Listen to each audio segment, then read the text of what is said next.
بسم اللہ الرحمن الرحیم۔ السلام علیکم۔ آج 8 نومبر بروز بدھ ہم بات کریں گے پاکستان مسلم لیگ نون نے ایک بڑی غلطی کر دی۔ پاکستان مسلم لیگ نون نے اپنے آفیشیل جو ٹویٹر پر پیج ہے اس پر ایک پولنگ کروائی اور 33,000 کے قریب جب ووٹ ہو گیا اور ووٹ کاسٹ ہو گیا اور جب امپائر نے ساتھ نہ دیا تو یہ وکٹیں اٹھا کے بھاگ گئے اور انہوں نے پول ہی ڈیلیٹ کر دیا۔ میں آپ کو بتاؤں گا کہ اس کے اوپر انہی کے اپنے صحافیوں نے کہا کہ اللہ کے بندو، آپ کو کس نے یہ مشورہ دیا ہے کہ آپ ووٹنگ والے چکر میں پڑو؟ ووٹ آپ کے بس کی بات نہیں ہے، اور اس وقت جو لوگوں کے حالات ہیں وہ کسی اور طرف جا رہے ہیں۔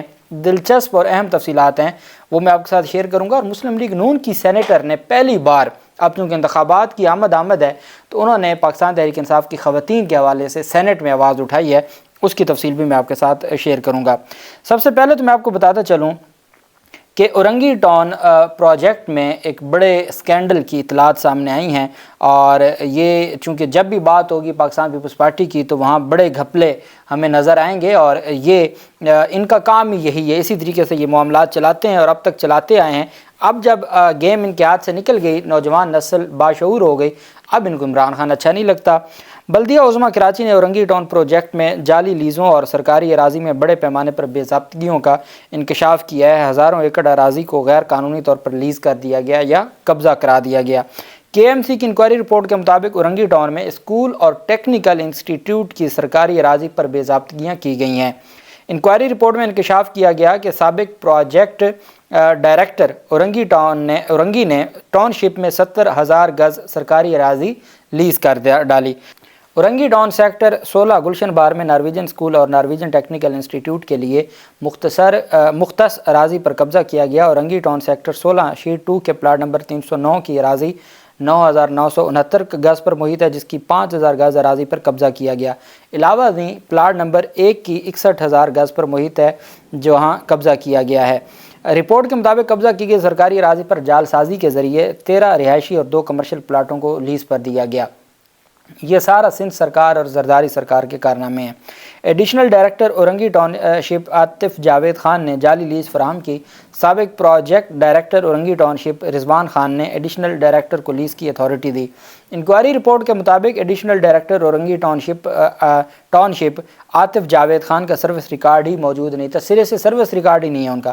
اسسٹنٹ ڈائریکٹر عبدالمنان قائم خانی نے بطور لینڈ سرویئر لیز پر دستخط کیے۔ اسسٹنٹ ڈائریکٹر عبدالمنان قائم خانی کا بھی سروس ریکارڈ سرے سے موجود ہی نہیں ہے۔ سابق پروجیکٹ ڈائریکٹر اورنگی ٹاؤن شپ رضوان خان سے دستاویزات اور انکوائری میں تعاون طلب کرنے پر تعاون نہیں کیا اور نہ وہ پیش ہوئے۔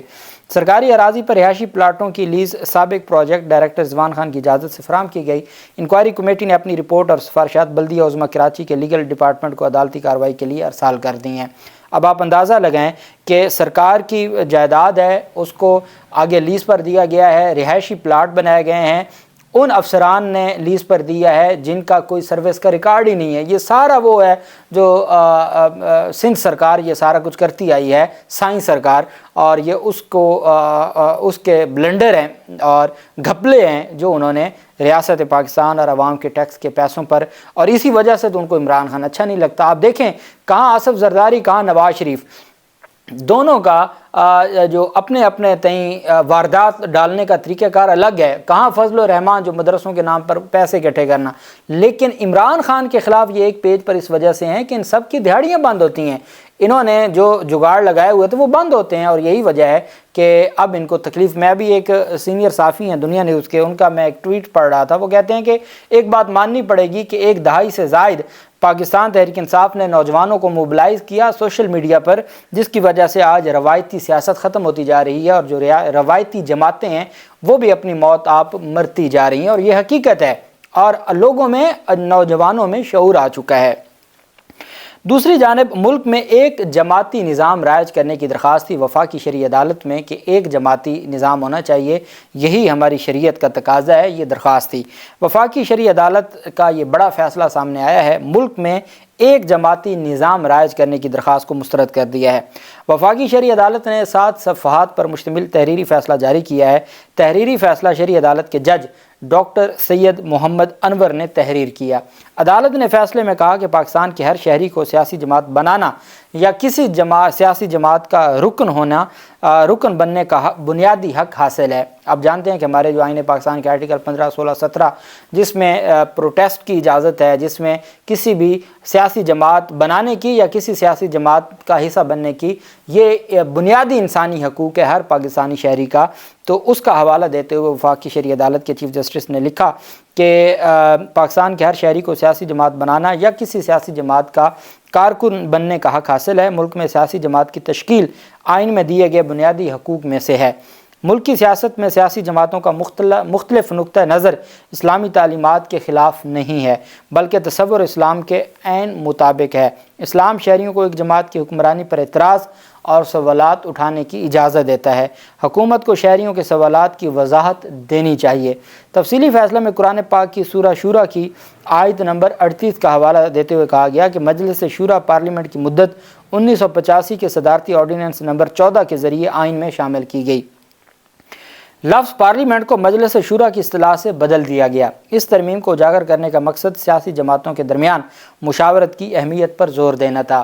دلچسپ بات یہ ہے کہ قانون شہادت آرڈر کو ہم جو لا آف ایویڈنس تھا 1872، اس کو قانون شہادت آرڈر اس وجہ سے کہتے ہیں کہ یہ ضیاء الحق نے جو اسلامی نظام کے لیے ایک نعرہ بلند کیا تھا عوام کو بے وقوف بنانے کے لیے، تو اس کا حصہ تھا۔ وہیں پہ پارلیمنٹ کو مجلس شورا کا نام دے دیا۔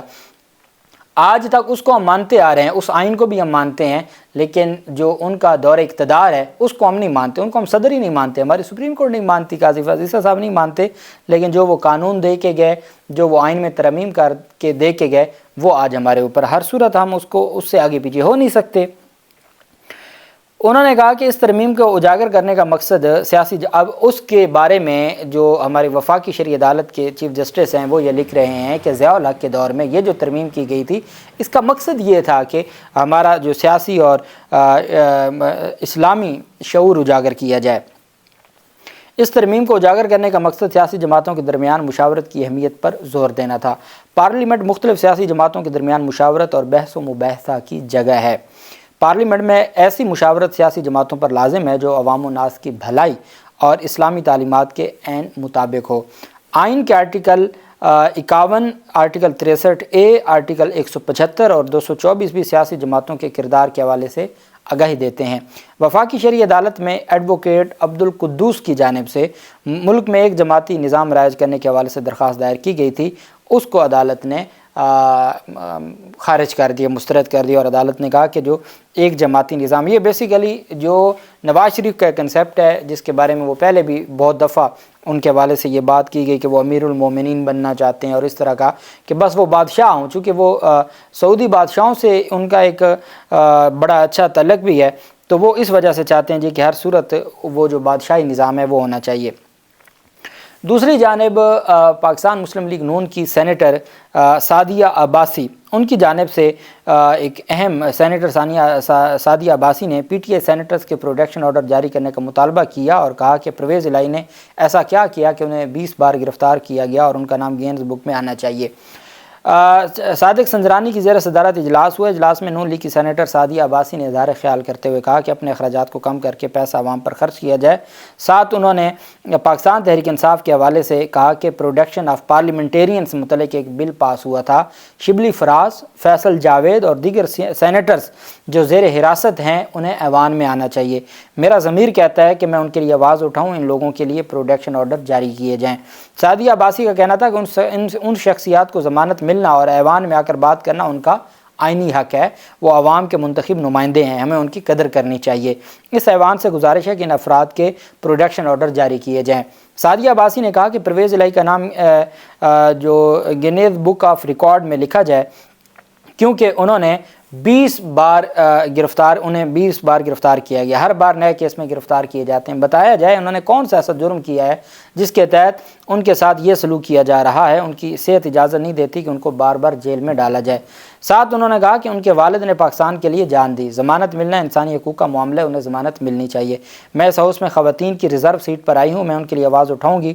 زیر حراست خواتین کو 8 ماہ ہو چکے ہیں، ابھی تک وہ قید میں ہیں۔ ان کا کہنا تھا ہمارے ساتھ ہونے والے سلوک اور زیادتیاں ہمیں یاد ہیں، اس لیے ہم یہ تکلیف محسوس کرتے ہیں، اور اگر پرویز الہی سیاسی جماعت کو چھوڑنے کا اعلان کریں تو سب ٹھیک ہو جائے گا، ایسا کون سا نظام ہے؟ اس کی مذمت کرتی ہوں۔ اور انہوں نے چیئرمین سینٹ سے کہا، صادق سنجرانی سے، کہ آپ بھی تھوڑی سی اپنی جو ذمہ داریاں ہیں اس کو اٹھاتے ہوئے ہر صورت پروٹیکشن آرڈر جاری کریں۔ آپ کو پتہ ہے کہ سینیٹر اعجاز چودھری کی جانب سے باقاعدہ طور پر اسلام آباد ہائی کورٹ میں درخواست دائر ہو چکی ہے، ابھی تک وہ کسی عدالت میں سماعت کے لیے مقرر نہیں ہوئی، الٹیمیٹلی عامر فاروق صاحب کی عدالت میں لگے گی۔ انہوں نے پروٹیکشن آرڈر جاری کرنے کے حوالے سے ایک درخواست دائر کی ہے۔ پاکستان مسلم لیگ نون نے جناب بڑا کارنامہ سر انجام دیا۔ پاکستان مسلم لیگ نون نے 6 نومبر 2023، ٹائم ہے شام 5:01، شام 5:01، 6 نومبر 2022، انہوں نے ایک پول کروایا۔ وہ پول کیا تھا کہ جی جنرل الیکشن 2024 میں آپ کا ووٹ کس پارٹی کے لیے ہے؟ یہ PMLN ڈیجیٹل، یہ ان کا آفیشیل اکاؤنٹ ہے، نواز شریف کی تصویر لگی ہوئی ہے۔ اب پتہ نہیں مریم نواز کو یا کسی کو شاید ان کو لگا کہ جیسے وہ انہوں نے رکھے ہوئے ہیں لوگ تو ان کو کوئی بڑا ریلیف مل جائے گا اور ایک پول سامنے آ جائے گا، قوم کو پتہ چل جائے گا کہ قوم نواز شریف کے ساتھ ہے۔ جنرل الیکشن 2024 آپ کا ووٹ کس پارٹی کے لیے ہے؟ پہلے نمبر پہ پاکستان مسلم لیگ نون، دوسرے نمبر پہ PPP، تیسرے نمبر پر PTI اور چوتھے نمبر پر دیگر۔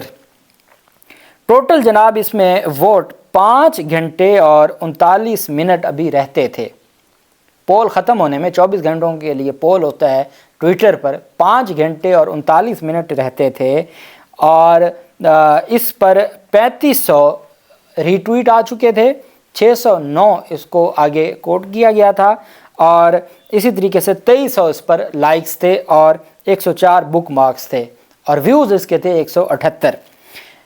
اب دلچسپ بات یہ ہے کہ 36,773 ووٹس پڑ چکے تھے، 36,773۔ اس 36,773 کا جو رزلٹ سامنے آیا، مسلم لیگ نون کو 16%۔ اب مسلم لیگ نون کا اپنا پیج ہے، آفیشیل پیج ہے، اس پہ پول ہوتا ہے، مسلم لیگ نون کے بارے میں کہا جاتا ہے 16%۔ یہ کیا کہ جنرل الیکشن 2024 میں آپ کا ووٹ کس پارٹی کے لیے ہے؟ نون لیگ کے لیے 16% لوگوں نے ووٹ کیا، پیپلز پارٹی کے لیے صرف 2% لوگوں نے ووٹ کیا، اور عمران خان اور پاکستان تحریک انصاف کے لیے 81%، 81۔ وہ تو ختم ہو گیا نا، جو 2/3 میجورٹی سے تو کام بہت آگے چلا گیا، 81%۔ جب یہ ہوا، ابھی 5 گھنٹے اور 39 منٹ رہتے تھے پول ختم ہونے میں، انہوں نے پول ڈیلیٹ کر دیا۔ اس پر ایک سینئر صحافی ہیں، وہ لکھتے ہیں، کامران وحید، وہ کہتے ہیں امپائرز نے ساتھ نہیں دیا، اس لیے نون لیگ کو وکٹیں اکھاڑ کے بھاگنا پڑا، وہ پول ڈیلیٹ کر کے بھاگ گئے۔ کامران خان کہتے ہیں دے posted this poll but quickly deleted for reason best illustrated in the results، کہ جو ریزلٹس سے نتیجہ ہے وہ اس کو دیکھ کے اندازہ ہو جاتا ہے کہ انہوں نے پول کیا اور پھر یہ اس کو ڈیلیٹ کر کے بھاگ گئے۔ یہ ان کی اصل اور یہ ان کی پذیرائی ہے، اور یہ اب ان کو سمجھ آ جانا چاہیے کہ ان سے نہیں ہو پائے گا، ان کے بس کی بات نہیں ہے۔ اللہ پاک پاکستان کا حامی و ناصر ہو۔ بہت شکریہ، اللہ حافظ، پاکستان زندہ باد۔